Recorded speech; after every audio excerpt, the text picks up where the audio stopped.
Hey everybody, welcome to the Blendr Report, where news meets rational thinking. I'm your host, Jonathan Harvey. This is your co-host, Liam DeBoer. Liam, what's up, dude? Not too much, man. Today we're going to be chatting about the rising number of new immigrants hating Canada and wanting to go home, Trudeau and the Chinese Biolab Coverup getting worse, the prospect of geoengineering for climate change, and the U.S. government funding the development of AI to censor free speech and influence elections. However, if before we get into things, you wouldn't mind giving us a kind rating on Spotify or subscribing to our YouTube channel wherever you're watching, that would be greatly appreciated. All right, let's get into it. So first off, we've got a rising number of new immigrants hating it in Canada and wanting to go home. In recent years, Canada has seen a significant increase in immigration, reaching record-breaking numbers. However, alongside this surge, there is a rise in out-migration and dissatisfaction among newcomers. Many cite high living costs, low wages, limited job opportunities, and inadequate access to essential services as reasons for their disappointment. Social media and immigrant forums reflect warnings to stay away, while some recent immigrants express regret and frustration, referring to Canada as an immigrant trap. Concerns arise about the need for improved support services and accurate information for prospective immigrants. So if immigration isn't benefiting immigrants themselves or Canadians, what is it benefiting? Yeah, I mean, this is one of those tale as old as time things. I mean, the large majority of immigrants will always vote for the person that brought them into the country, right? Trudeau is obviously doing this to build votes. You're seeing the same thing happen in the United States, where they're actually trying to expedite their ability to vote, which is so blatant. You know what I mean? At least here, he's like, well, I'll plant the seeds and then down the road, I'll get the votes. You know what I mean? You know, if you look back in history, this is the same thing that happened when his dad was in power. I'm Italian. Like, my family came over during the Trudeau administration, the original Trudeau. And I know a lot of other families from Italy and places like that came here, and they will vote Trudeau no matter what. And I think Trudeau's sort of, in a sense, living on that, still sort of riding his dad's wave. And in my opinion, this is him kind of doing the same thing. Because we know he needs the votes, right? Well, in a recent interview, he said that his dad's name, the Trudeau last name, was a plague to him. It was holding him back. Oh my God. People hate him because it's dude, the only reason it's the only thing you have. It's the only reason you're in office. Oh my God, that's such a joke, man. He's just so out of touch with reality. And you know, it's interesting to see him turn on his own name like that. It's like there's nothing is sacred to that man. What a piece of shit. Anyway, so we know that Trudeau needs the votes though, right? Like he won the last election, but he lost the popular vote. And that was actually the last two elections. So we know with his sliding approval rating, he really does need to increase his voter base, right? So even if the people he's bringing over aren't directly voting for him, it may be contributing to those communities and helping them, you know, build some votes for him in the short term. So I think primarily it's that. I mean, there's also the idea of the economic impact, right? So there was like a study done, I think it was in 2018, where they said if Canada abandoned immigration completely, about 27% of the population would be over 65 by 2040, which would be a huge problem, right? You know, in addition, they basically said that our economic growth would slow down by 35%.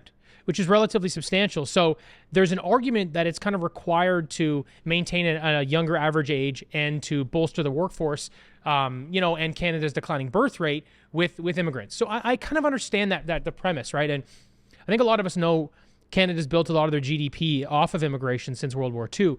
However, at these current rates, 60% of new immigrants don't find steady work for 2 years, which means they cost taxpayers. They're not contributing taxpayers, which I think, you know, is a pretty significant issue. You also have to consider that this level of immigration is also keeping our inflation and our interest rates high as well.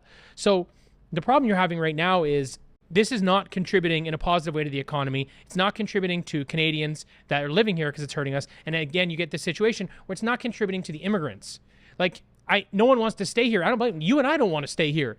And, you know, I think this is one of those things where this perspective of mass immigration is something all those people that are virtue signaling or standing on a moral high ground, pretending that they're doing what's right for everybody and giving them this great place in Canada to live, this is the reality they don't want to face.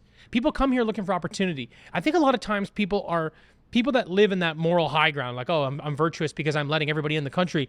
I think they believe that they're letting people in the country that are staring down the barrel of a gun It's either come to Canada or I'm going to die. I'm living in squalor. It's like, no, actually more than 90% of people coming here are just looking for better opportunity. They have a place to live back home. They just think it will be better here. And we're just completely fooling them. That's why they're calling it this immigrant trap, where they're coming here. There's no steady work. The cost of living is outrageous. And if you pay any attention to our political policies, which maybe a lot of immigrants don't, they're totally backwards right now, and it's endangering free speech and so many other things. So, I mean, at the end of the day, this isn't really benefiting anybody except for maybe Trudeau. And to put it into perspective for like what these numbers increased at, so before 2015, when Trudeau entered office, they roughly sat around low to mid 200,000 per year of immigrants being let into the country, whereas last year was 437,000. So yeah, so we've added 200,000 to that. And then also to your point about how distinguishing between the type of immigrants, this is something that Douglas Murray has talked about deeply, where it's like, okay, so you've got your refugees, and then you also need to make a distinguish between economic refugees, people that are fleeing places because of bad economic scenarios, or people that are genuinely in, like you're talking about, at the barrel of a gun, whether it be they're in a nation that's trying to persecute their religion or whatever. So even if they're in Gaza right now. Yeah. I get it. Yeah. But we're talking about letting 1,000 of them in. You know what I mean? Not 1.4 million. And then on top of that as well, then you've just got your general immigrants who are looking for another life in somewhere else, but they're not in a dire situation at all. And you kind of need to rank those three things.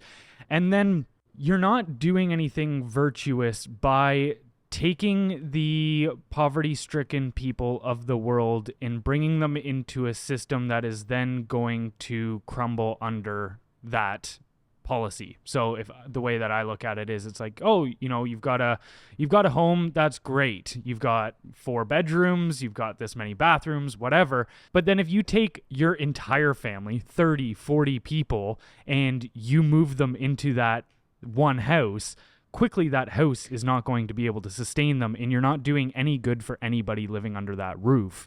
And I think that's what we're doing here at this point, where it's not virtuous. It's mainly just to make headlines, to make certain people seem like they are doing good things. Yeah, it's primarily to score political points, because, you know, here's sort of my take, and I think you feel similarly. I don't have a problem with immigration. What I have is a problem with bringing in people at such a high rate that our critical infrastructure and our economy can't manage it, and our healthcare system. That's part of the critical, I suppose.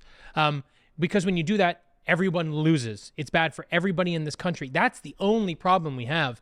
And we knew, like you said, they were bringing in half as many immigrants, and that seemed to be about the right number. However, when you look at the economy, the housing crisis, the medical, you look at how many people are out of work, you look at how many people are living in tents on the street.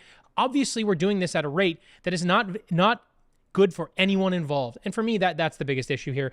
And, you know, I hate to see anyone suffer. I just do, you know, and I obviously don't want to see these immigrants suffering and wanting to go home after they thought they were actually going to be moving to Canada for better opportunities. But I think it's important that these things are highlighted in the media, and you know, that people do see the actual reality of these decisions, because it's not just, hey, it costs us a few more dollars to live. It's, hey, these people don't have anywhere to live and don't even want to be here. And two, again, this isn't just a policy that we're dealing with. It's a global policy. This is something that we're seeing take off around the world, where, and it is very strange at that point where you look at it and go, why is every country in the Western world, whether it be France, Ireland, UK, Canada, America, all of these nations, pushing immigration to the point that it's a detriment to them? There's a great video of somebody breaking down how many people are actually impoverished in the world by gumballs, and was saying, great video. Each gumball represents 1 million people. And he says, you know, we're taking in this many people per year. And he puts in, this is in the case of America, and he puts in 3 gumballs into a little glass, mixing it up with the population of America and showing that it doesn't make much of a dent.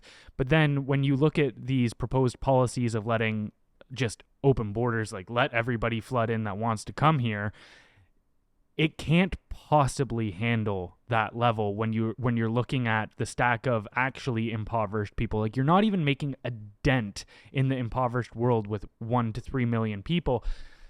And this is where it is actually more of a detriment even to those countries where a lot of people would say the answer is to bring prosperity and economic development to those nations that are struggling.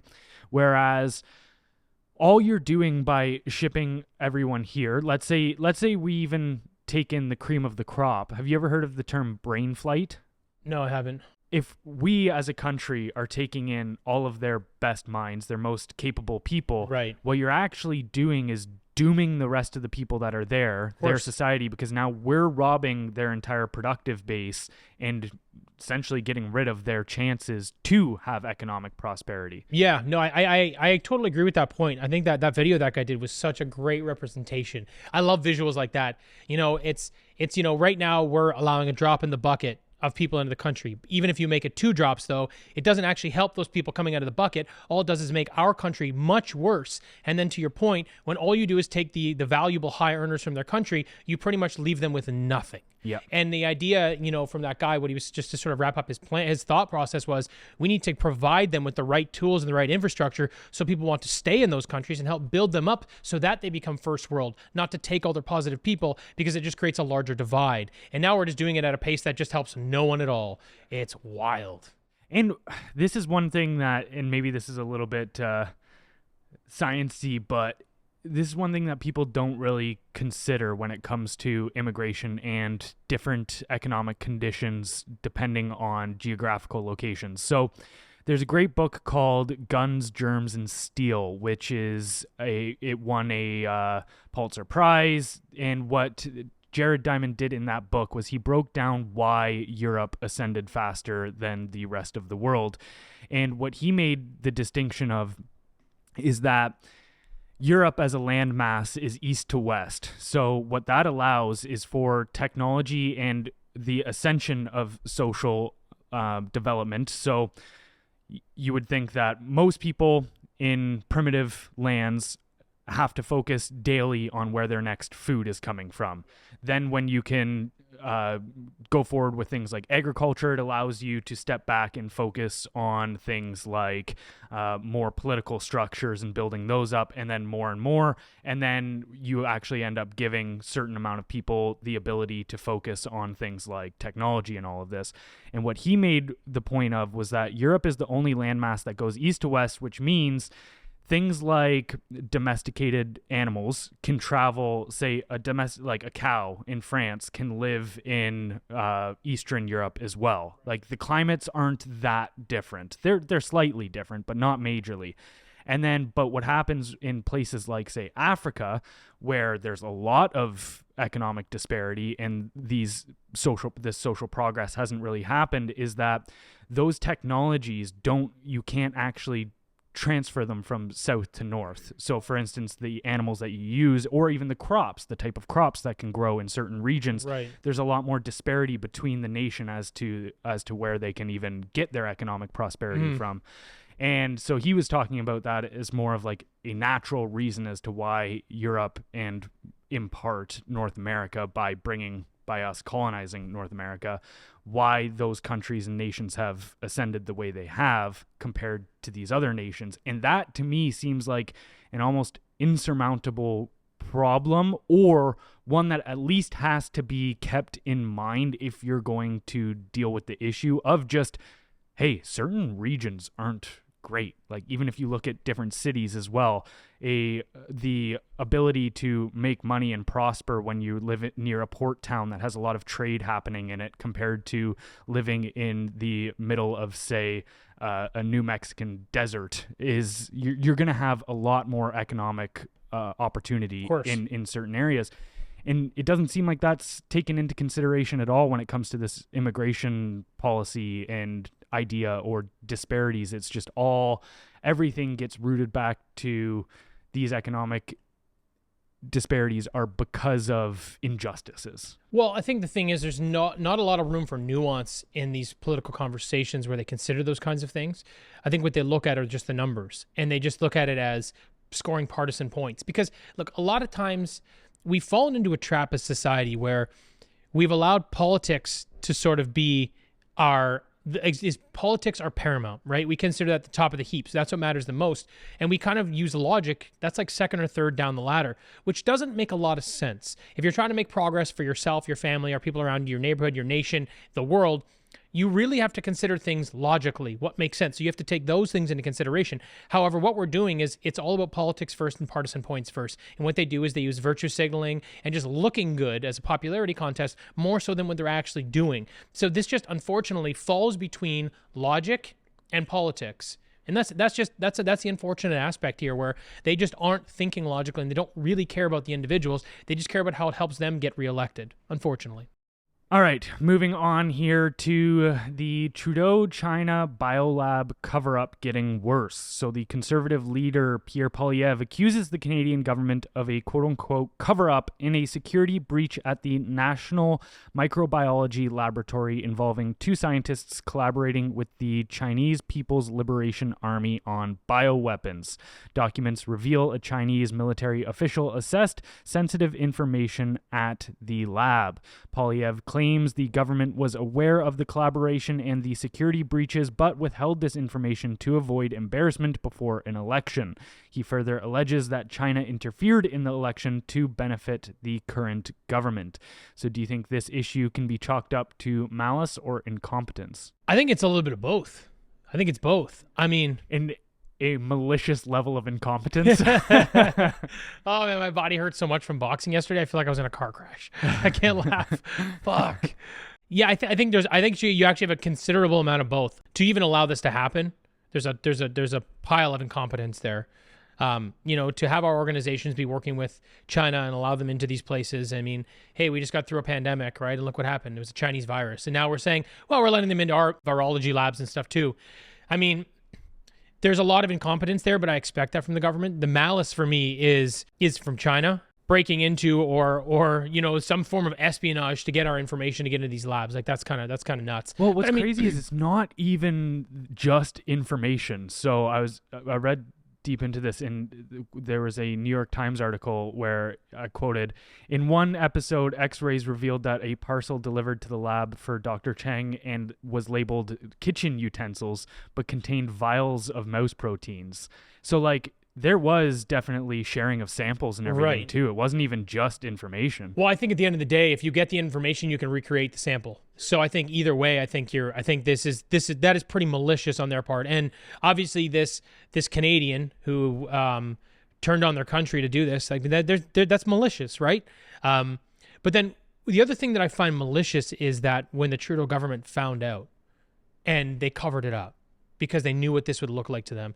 And I think at the end of the day, they may have known it may come out one day, but they wanted as much runway as possible to get as far away from the pandemic as they could before this information comes out. Because how bad does this look? I don't even know when this happened exactly. I didn't get enough information on it. But imagine this was in 2018 and 2019.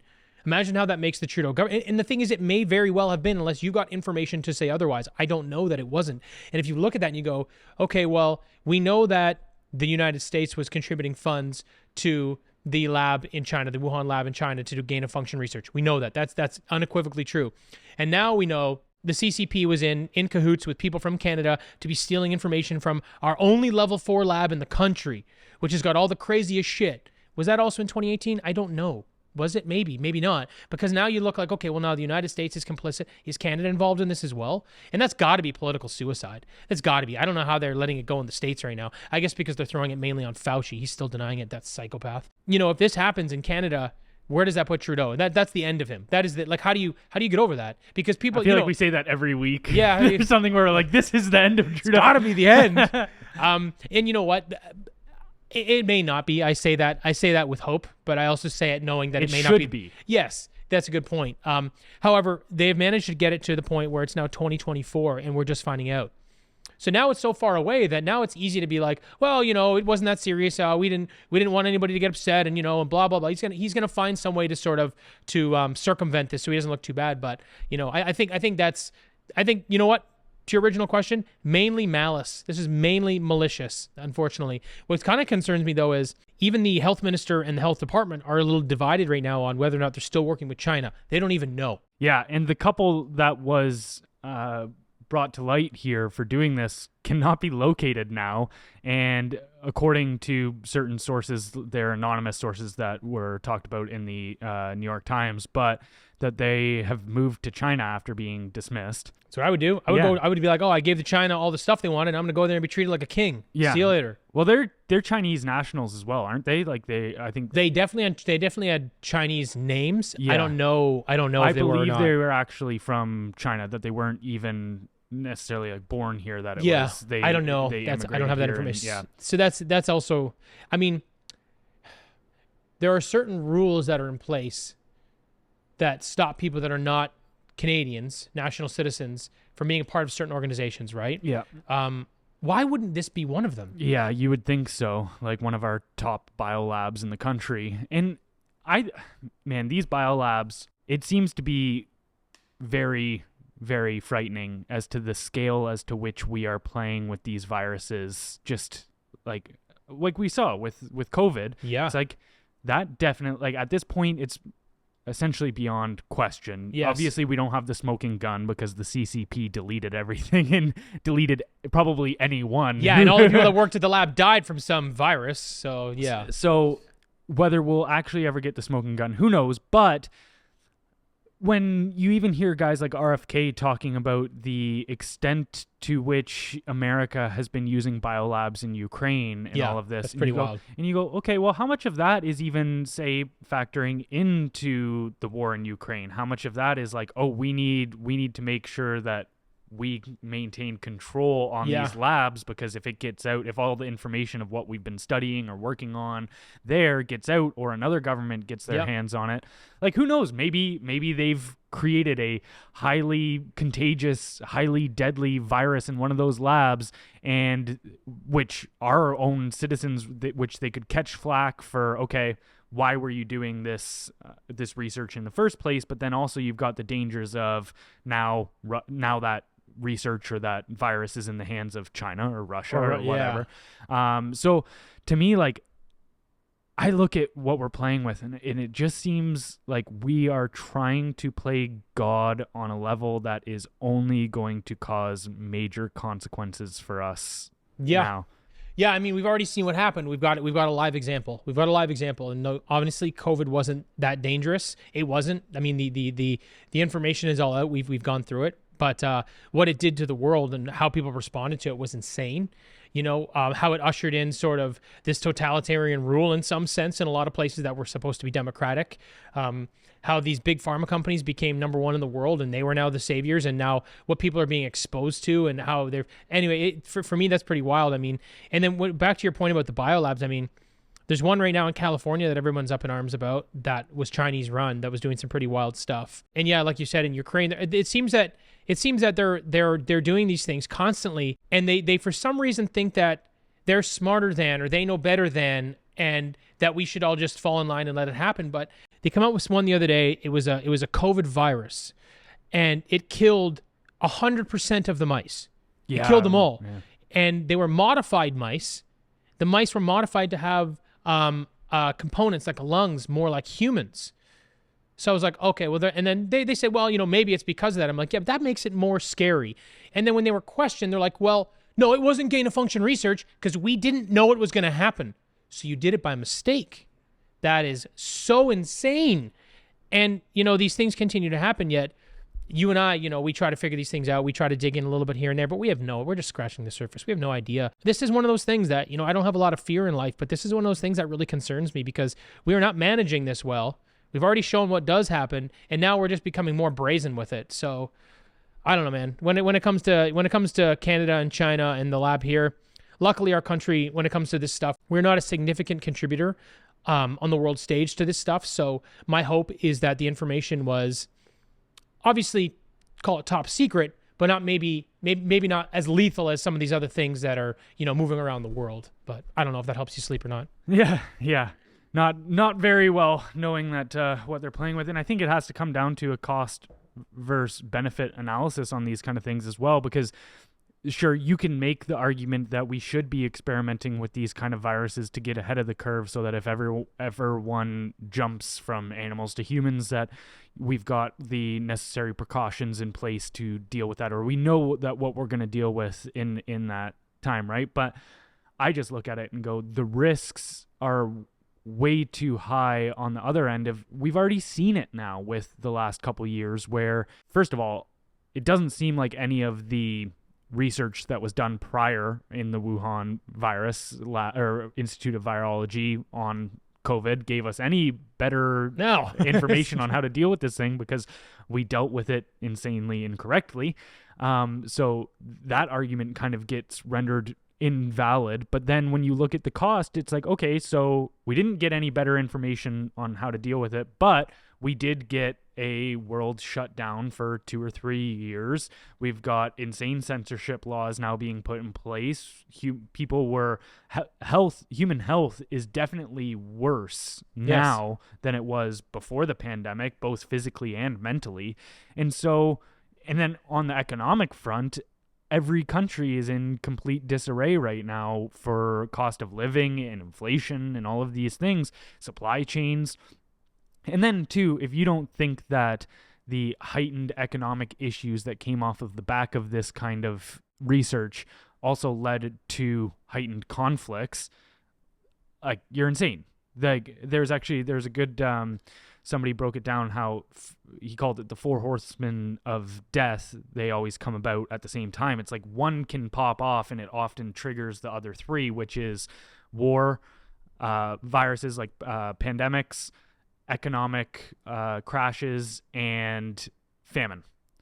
And we've only got one of those that's waiting to happen yet. Yeah, but you look at all the things they're doing with our food supply and supply chain as well. And you go, that doesn't seem like right it's that far away. So we're looking at, like, it could very well potentially be one of those eras defined by those 4 horsemen of death that he was talking about. But it does seem like, it seems like that issue where you go, I don't think this benefit of us trying to play God, no matter what realm it is in, is a good idea anymore. I think we've got far too much ignorance to be playing around with things that are this powerful. Yeah, humans have this silly habit of thinking they've got it all figured out. But if you look through history, we've never got it all figured out. We just keep figuring it out along the way. There's never one point where we're like, yep, got it all. No, guys, we're still fucking idiots. Yeah. And this is not something we should be playing with. And every generation or epoch thinks that they are way more intelligent than everyone that came before them and wiser than the ones that's going to come after them. And it's just I think we're going to be looked at in 20, 30 years, 50 years, 100 years from now, and people are going to look at us and the policies we were putting in place and the experiments we were doing and the tech that we were creating and just go like, what were these people thinking? This is a dark time in human history, and we just don't realize, you and I realize it. But yeah, no, we're on the same page there, man. Well, speaking of playing God, let's move on to the proposition for geoengineering to deal with climate change. So as Earth's temperature continues to rise, scientists and entrepreneurs are exploring controversial methods to cool the planet, collectively known as geoengineering. One proposed method involves spraying ice particles into the stratosphere, mimicking the cooling effect of volcanic eruptions. Another approach involves creating a tethered sun shield in space to block a small portion of sunlight from reaching Earth. And the debate surrounding geoengineering is complex and ongoing. While some see it as a potential solution to the urgent threat of climate change, and others fear it is the potential for unseen and potentially disastrous consequences. So do we think that the governments who can't effectively deal with a pandemic that they were researching beforehand to know how to deal with, do we now think that they should be trusted to go ahead with geoengineering? Well, I think we all know that we shouldn't trust the government to make these decisions. None of them are scientists. None of them are doctors. None of them have the education necessary to make any of these decisions whatsoever. The decisions they make on a daily basis. But with the issue specifically, let's sort of consider, like, for me, I'm like, okay, let's consider both sides, because it's an interesting argument for people that do think that the more climate alarmist people versus people like you and I that think if you start doing geoengineering, the world's going to end. So, when you look at it, like, proponents, obviously they believe that irreversible damage has already been done, and that it's occurred due to global warming. So they think that we're past the point of no return. And so they believe that these drastic measures are sort of necessary to save the planet, right?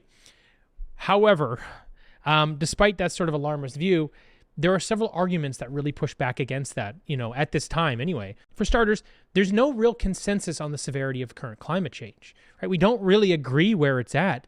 And, when you look at the things they say, like Inconvenient Truth, you read that book from, I think it was 05, maybe 02, 05. That's the Al Gore book, right? Yeah. It was early 2000s. And it's like, well, the whole world's going to be under 20 feet of water. We're all going to die. And that's been the consistent narrative. So there is this sort of there is this very alarmist feel to that side of it where they're like, hey, the whole world's going to end. We have to do this. But we're still here. You know what I mean? And we're making improvements and trying, but, they've been consistently wrong every single time. And so there's no real consensus on how bad things really are. The other thing, which is interesting, you and I talked about last time, or a couple episodes ago, is that the ice caps have actually grown since 2007, which is sort of contrary to the prediction of their disappearance. And, you hear this back to the previous point, this whole disappearance, this has been several times they've said, ice caps are gone. They're going to be gone. They're going to be gone in 2030. They're gone in 2050. They keep moving the goalpost. And also, just to add on there, too, not only since 2007 have they grown, but also the CO2 parts per million has grown dramatically as well. Right. Which then also, exactly. So it kind of shows, maybe that's not a direct correlation, or maybe you can't use that as your only metric or proxy, right? Now, the other thing, and I know this may sound a little crazy, but again, it's true, is the Paris Agreement states that the world, they want the world to stop increasing its temperature beyond 1.5 degrees, right? Except they have no agreed upon metric or method to actually measure the Earth's temperature. And you go, wait a minute. How can that possibly, how could you guys all sit around the table and go, here's the deal. Earth can't get above 1.5 degrees beyond what it currently is. Okay, that's the end of it. But you guys aren't going to decide how you're going to measure it? That is absolutely bananas. But the thing is, it discredits them. It makes me go, like, what are you talking about? There's just a fictitious goal then if you don't know how you're measuring it. Maybe we're already there. Something the other day said, hey, well, we measured something in the water. We're already past 1.5 degrees. I'm like, I can't believe a thing you guys are saying. This is wild, And, in addition to the science, though, even the pro-engineering camp has admitted that their solutions are risky and can have dire consequences. And, for example, releasing sulfur dioxide into the atmosphere. So that was from a volcano in Mount Pinatubo in, I think it was 1991. It punched the largest hole in the ozone layer we've ever seen. So they're like, well, yeah, it cooled the Earth. Yeah, by 0.5 degrees temporarily, and punched a massive hole in the ozone layer. So we know that there are substantial problems with this technology. So, I mean, honestly, to wrap things up, it's my opinion that, this stuff is super dangerous. Like, yeah, maybe it's good to have the technology in case we ever do come to that doomsday, but we are nowhere near there right now. And I think we need to be very cautious with this stuff. That is hilarious how a couple decades ago there was a whole bunch of panic about the ozone shrinking because of aerosol use and because it has a cooling effect on the climate, and then how it also deteriorates the ozone layer. But then now we're sitting here being like, maybe we should release aerosols to...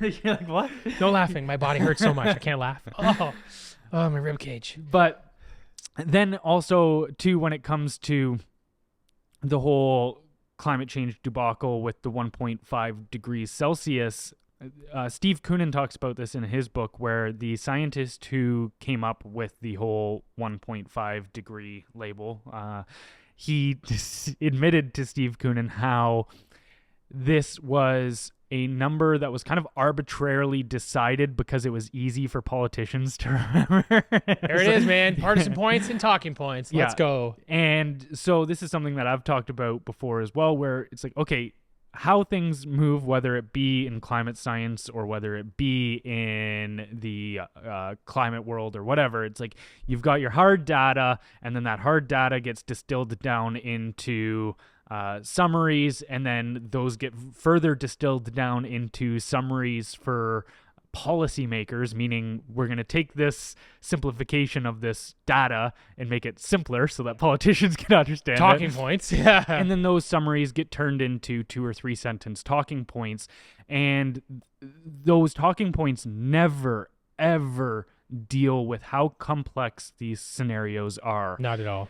And this is something when it comes to geoengineering where, okay, maybe you make something happen in Canada. Maybe you geoengineer Canada a bit, but then, okay, how does that affect America? Maybe those weather patterns that we were interfering here now cause a drought in America. Right. And this is something that we've been doing for a long time. And I remember even 5 to 10 years ago thinking people that were talking about chemtrails in the skies, you're like, these people are insane. Like, what are they talking about? They're not spraying stuff. But then you look into it, and even the CBC has covered this before, where we've been doing something called cloud seeding for decades. They're doing it in China. They're doing it in California. They're doing it constantly. They're doing it in Dubai. I'm like, are we sure we should be doing this? Because like you said, it's such an integrated system. Like there's no, what's that saying? Like there's going to be an opposite and equal reaction. You know what I mean? Yeah. Every action has an equal and opposite reaction. Thank you. Yes. Newton's third law of physics. Yeah. Right. You're the science guy. Yes. That's what I meant. But yeah, no, sorry, go on. But so you look at that and you go, okay, how are you going to interfere with other countries? And then it's like, well, maybe this leads to conflict. Like if I'm sitting here and going, your weather play, you fucking with the weather up in Canada. You're stealing all my rain. Now my crops are, now we're suffering from a drought. Now we have to go to war. Because the thing is, there's only so much. I think it's such an interesting and intricate system. The planet has this natural balance to itself. It knows how to operate. It's like it knows how to operate in harmony in its own way. And when you're fucking with it and doing these things, like you said, if you're taking all, like, I know this sounds silly, but how it rains is through precipitation, right? So there's only going to be so much up there. If you're drawing that down, and because there's not enough rain maybe in the Middle East, and they're really leaning into cloud seeding, what does that do to the rest of the world? What if they increase their waterfall, the rain, by 200%? Well, that doesn't necessarily mean that it's not going to replenish. So what does happen? Yeah, I don't know, man. This is. Yeah, it's creepy to think about the lengths they'll go. And then, but this is also another aspect where, okay, you start instituting these policies. Now, how are you supposed to measure what is actually happening on the climate change front? Like, okay, we're gonna put in these CO2 policies to limit industrialization or non-green energy, fossil fuels, whatever. We're gonna limit the use of those. Then if you do this now, where you're cloud seeding or where you're putting aerosols into the thing, how are you supposed to measure whether those CO2 policies are effective or not? And then so I look at it and go, you're just not going to be able to effectively know the actual causes and effects of all of the policies happening. And then it's just going to create this shitstorm of just running around. It's like when there was one hole in the wall and you covered it, and then it pressured, and then 2 more pressure points, and you're just starting to throw tape around the whole wall to try to stop it from leaking. But I think the amount of hubris that we have in regards to this whole climate change, or even like we were talking about with pandemics and virology and all this kind of stuff, the amount of hubris we have in the level of ego that we show in our own understanding of these things is insane. And it's concerning to me that you're not allowed to question these things without coming off like a pariah. Yeah. You know what? Actually, you make a really good point. There's 2 things you said there that just near the tail end there, like human ego. Human ego is the number 1 contributing factor to all of the problems that plague humans. It is just ridiculous. And it seems the more power people have, the more delusional they become with what they're capable of. And I think that's exactly, a symptom of what we're suffering from right now. And then the other thing too is a really good point. If you're going to apply climate policies that allow you to use geoengineering, this calls for some sort of globalized government or globalized communicate, like some sort of agreed upon set of rules, because of how integrated everything is and how it does contribute and change everything else around the world. So I don't see this. Yeah, I think there's a lot of groundwork to do here before this makes any sense, that they can even really start doing this at scale, but they're already doing it. You know what I mean? It's kind of interesting. It's almost like AI is kind of doing its own thing, and it's a bit of a runaway train beyond politicians, right? And that's sort of in the tech world. But now you're seeing that, like, I guess geoengineering is also in the same world, but let's call it just science versus tech. You're kind of seeing them doing this too, where they're already doing cloud seeding in several places. And like you and I both just said, and I know you and I don't have a deep scientific grasp on this, but this is pretty logical stuff, what you and I are talking about. But they're already ahead of it. They are ahead of political policy on this. So they're already doing it in several places around the world. So it's kind of this it's almost that same argument with AI. And I'm going, the geoengineering to me, I think might be dangerous right now, but I mean, they're both pretty wild. I guess we'll see how it plays out. But yeah, it's just sort of interesting when you consider it in that way, because it does make it seem very much like the Wild West, and you don't know what's going to happen. Yeah. And I just want to build on that point about not allowing us to talk about these things as well, where if you're going to champion the concept of democracy and how everybody gets an equal voice, then we need to be able to look to our policymakers and going, explain to me why you're doing this. Don't just take this on, don't tell me I need to take this on faith. I don't trust anybody that is telling me I need to take the effects or the success of their future policies on faith metrics. Like, tell me exactly what is going to happen. And I also don't trust you if you think that I'm too dumb to understand what you're doing.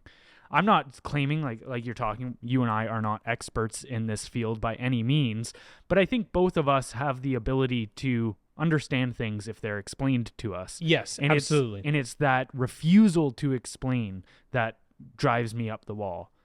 Well, it's their excuse. Their excuse is, well, you guys are too dumb to understand what's going on.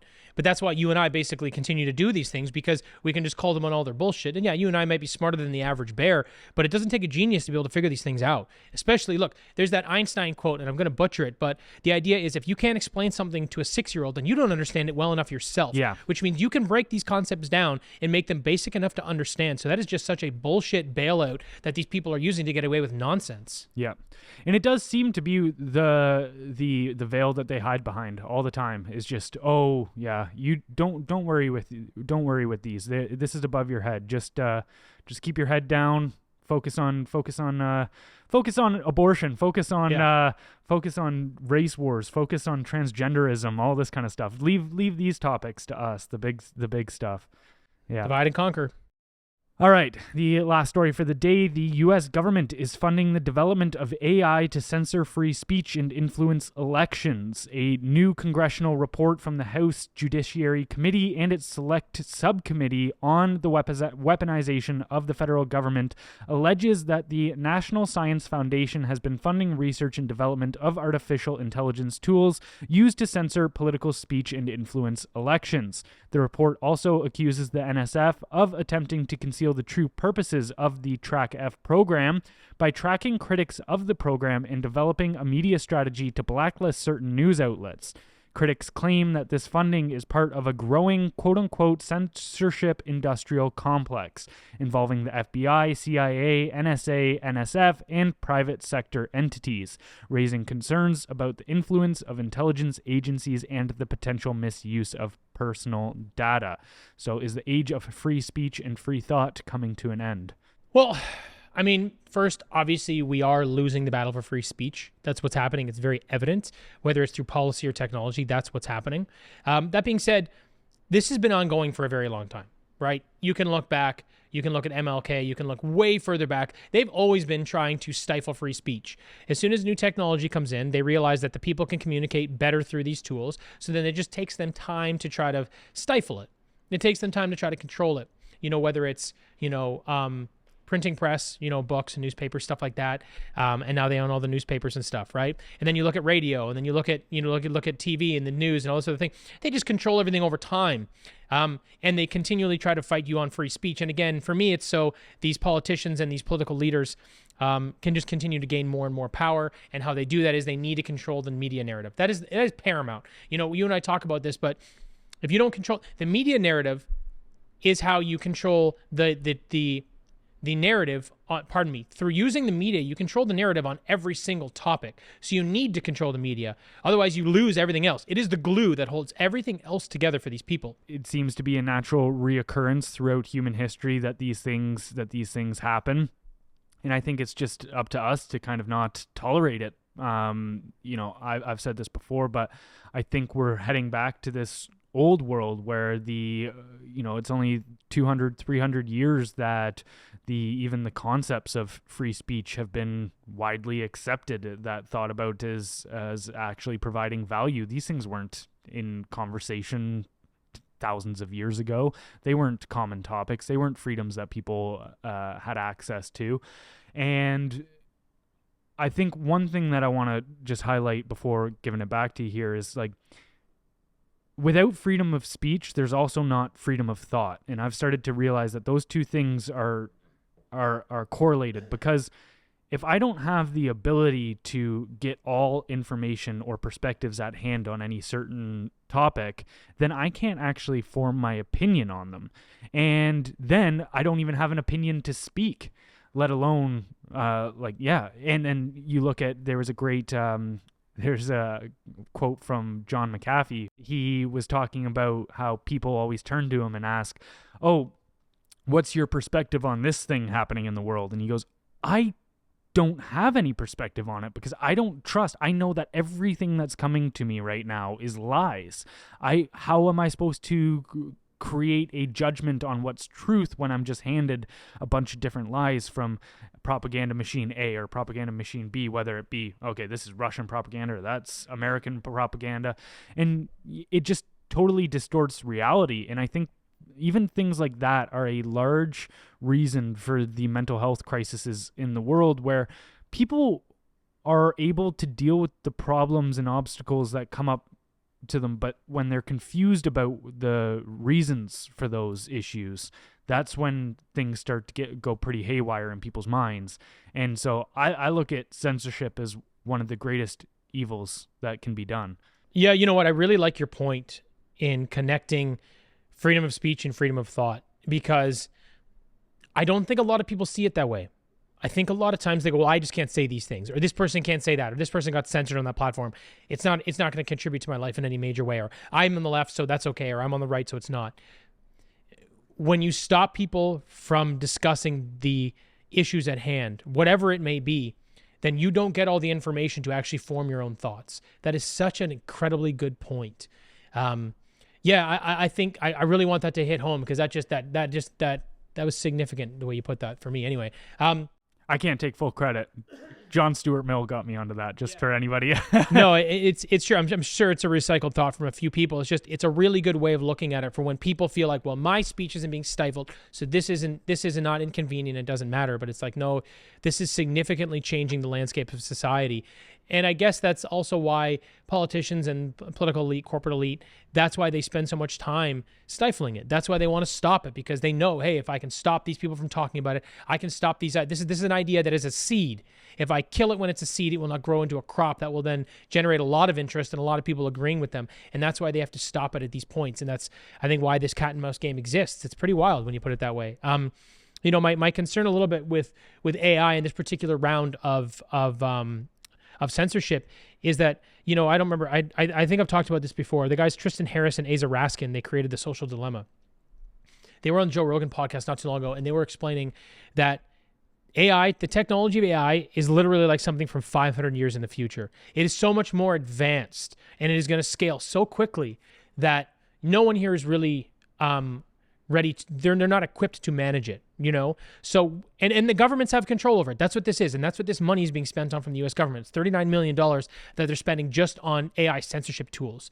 Like, this is wild what they're doing and where they're going with this. So, my concern is this may give them more power. This may, I call it a cat and mouse game. Well, now it might be like 100 cats and a mouse that's cornered in the room. That may be what this turns into now that they've got control over AI. So I don't know what our next move is as society. I don't know how we fight this censorship right now. I don't have a good answer. I do believe in, Web3 and maybe doing some decentralized stuff. But again, with the tools they have in AI, I don't know that that's even going to make a dent. Like, are we about to go back to, your point, 200-300 years ago? Are we just going to start communicating one-to-one now? And that's how we're going to make these ideas spread? I don't know. But it is a little bit concerning for me. Obviously you and I will keep fighting the good fight, but it does concern me, dude. Well, just to kind of highlight some of the tools that these people are working on. So University of Michigan's WiseDex tool aims to help the government, quote unquote, externalize the difficult responsibility of censorship. Meaden's Co-Insights program uses AI to identify and counter misinformation on a massive scale, including topics critical of mainstream media and certain political narratives.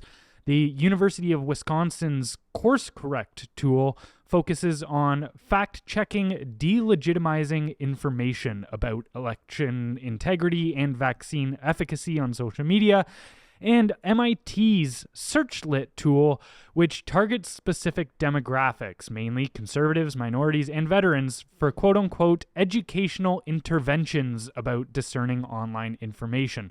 So when you look at the term educational interventions, that sounds extremely similar to re-education, and that is a very common Marxist concept that, people are these systems of thoughts have been put in to maintain power by certain privileged classes of society. So we need to re-educate that privileged thought out of them. And again, we see even the things that they're interested in censoring: election integrity and vaccine efficacy. Yeah, that says it all. These tools say it all, man. This is a really dangerous operation. Yeah, and when we look at it and go, wait, it's turned out that over the last couple of years, all of these institutions, the ones that are now saying they need to censor us, were the largest purveyors of misinformation over the last couple years, or maybe even further back than that. It's just now it's all coming to now light. It's becoming a little more clear. Yeah,